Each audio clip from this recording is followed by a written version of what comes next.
Charles Dickens was the most famous writer in the English language during the 19th century and one of the best-selling authors of all time. He can seem remote, the frock coat, the velvet collar, the fishtail beard, the bow tie, but he has a lot to say to us today, and that's because he had a remarkable ambition. He believed that writing could play a big role in fixing the problems of the world. Dickens didn't just write. From the very beginning there were signs of a great showman. As a child he loved putting on plays in the family kitchen and singing songs standing on a table in the local pub. Before radio or television, going to hear Dickens giving a reading was to experience an exceptional showman. Often to the dismay of later literary friends, entertainment remained at the heart of what Dickens was up to. He was always hoping to get us interested in some pretty serious things: the evils of an industrializing society, the working conditions in factories, child labour, vicious social snobbery, the maddening inefficiencies of government bureaucracy. In theory, we recognise that these, and their modern versions, are pretty worthy themes, but if we're honest with ourselves, we admit that they don't sound very inviting as things to read about in a novel in bed or at the airport. Dickens's genius was to discover that the big ambitions to educate his society about its failings didn't have to be opposed to what his critics called fun: racy plots, a chatty style, clownish characters, weepy moments, and happy endings. He rejected the idea that we have to make a fatal choice between being worthy but dull or popular but shallow. Dickens set out to educate via entertaining, because he so well understood how easy it is for us individually and collectively to resist certain tricky but important lessons. Dickens is significant because he was working out, for his own time, how to do something that's crucial for ours: how to be seductive about serious things. Charles Dickens was born in Portsmouth in February 1812. His father was a clerk in the Navy Office. They had to constantly move about to follow his different appointments. It was a genteel life at first, but there were always money troubles looming. When he was only 10, Dickens had to leave school because his parents could no longer afford the modest fees. He was sent to work in London at a blacking factory where they made polish for giving a dark sheen, much admired at the time, to metal surfaces. It was a grim experience. Young Dickens hated the fumes and numbing speed with which he had to carry out repetitive tasks. The people he worked around were bullying and sinister. Then his father was arrested for debt. At that time, debtors could be confined to prison, along with their dependents, by their creditors until they were able to start paying off what they owed. So the whole family moved into the squalid Marshalsea prison, except young Dickens, who lodged nearby and continued with his horrible job. Part of the continuing popular affection for Dickens comes from his very strong sense of the precariousness of life and his deep compassion for those who are its victims. When Dickens's life improved, in his early 20s he discovered that he was an outstandingly brilliant journalist. Dickens was very good at remembering his own suffering, and he used it in a very clever way. He always put really nice characters into the awful places of Victorian England. The blacking factory is described in David Copperfield through the eyes of young David, who is sensitive, intelligent, and charming. David is the reader when young, or the reader's son or nephew. Dickens is saying, imagine someone like you or someone you like was in somewhere like that.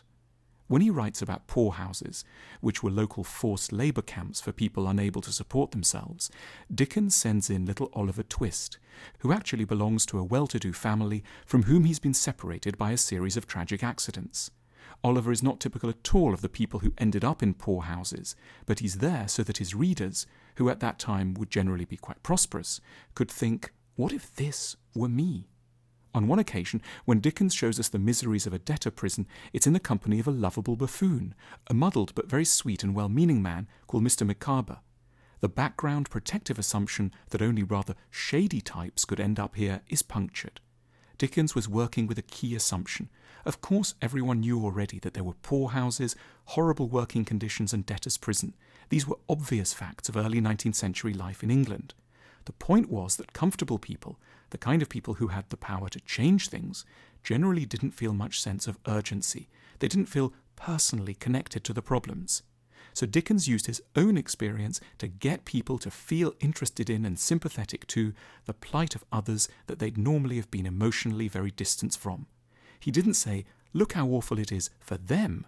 He said, here's what it would be like for you.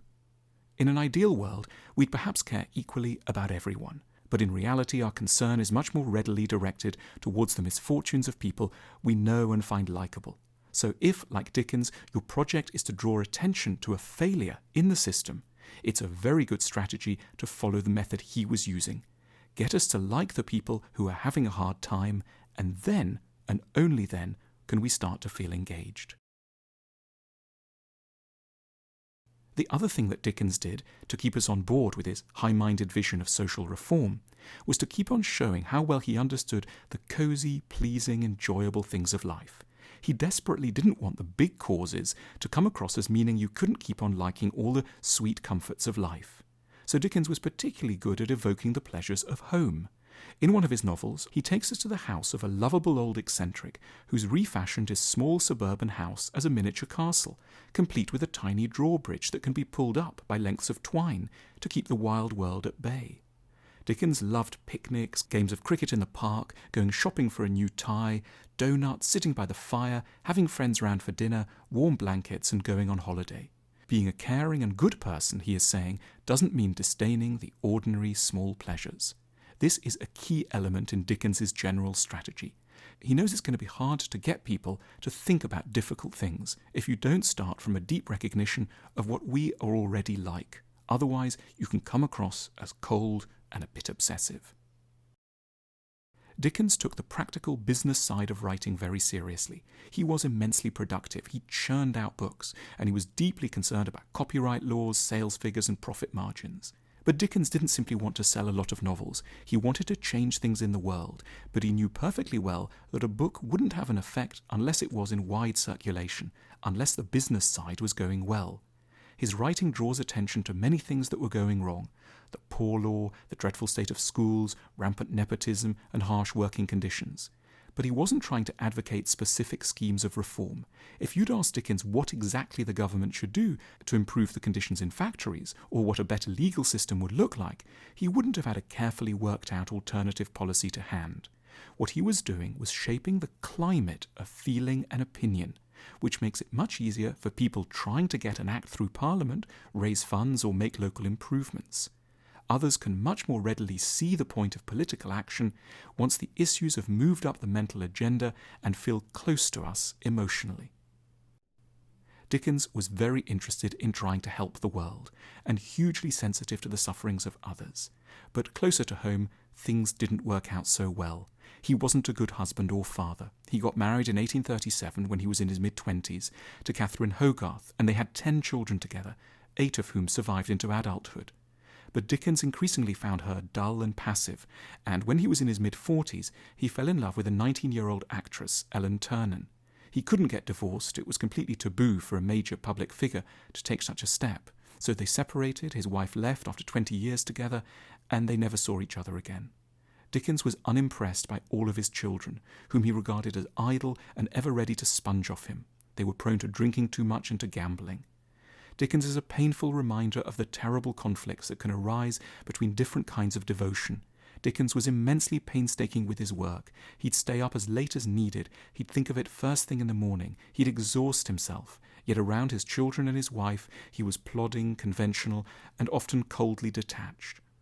We could blame him and say he should have been a better partner and father, or we could feel a touch of pity for the horrible limitations of our nature, which can make it hard for us to be very good at 2 very different kinds of things at the same time. And hopefully a little of this pity can extend to ourselves, since we are the ones who now actually need it. On the 8th of June 1870, when he was 58, Dickens died at home after his usual intense day's work. He was at the early stages of his 15th novel. The Guardian published an obituary the next day. Wherever the English language is spoken, the intelligence we publish this morning of the decease of Mr. Charles Dickens will be received with feelings of deep regret. Early last night it became known that the distinguished novelist had been seized with paralysis at his residence, Gad's Hill, Kent. Dickens's power doesn't lie just in the particular things he wrote.